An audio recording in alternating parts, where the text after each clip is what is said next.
Maraming car dealers ang nag-o-offer ngayon ng magandang promo. Low down payment para sa mga kotse at MPV. What if kung may SUV rin na nag-o-offer ng low down payment? Kagaya nitong 2025 Isuzu MU-X LS na 1.9 liter turbo diesel 4x2 automatic. Meron na itong reverse camera at backup sensor. Ang price po nito ay nasa 1,725,000.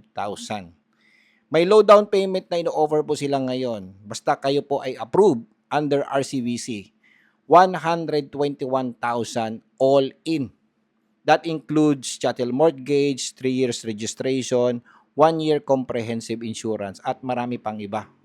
Ang monthly po nito ay nasa 35,213 payable in 5 years. So sa mga interesado na kukuha ng ganitong klaseng sasakyan, go to your nearest Isuzu dealers mga ka-idol, ask for test drive.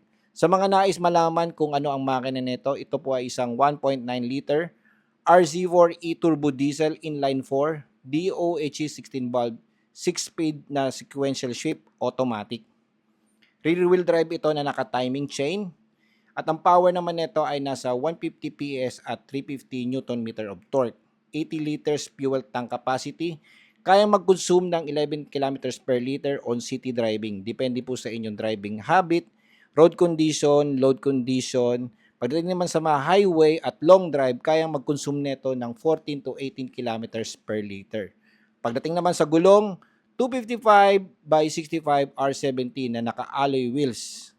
Parehong naka-ventilated disc, yung harap at likod na gulong natin with ABS and EVD. Suspension natin is double wishbone yung front.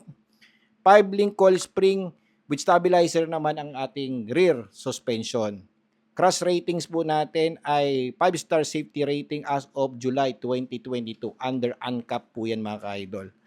And then seating configurations po natin is 7-seaters po ito. 2 sa harapan. Fabric seats, manual adjust. 3 naman sa middle. Split fold po yan, manual adjust.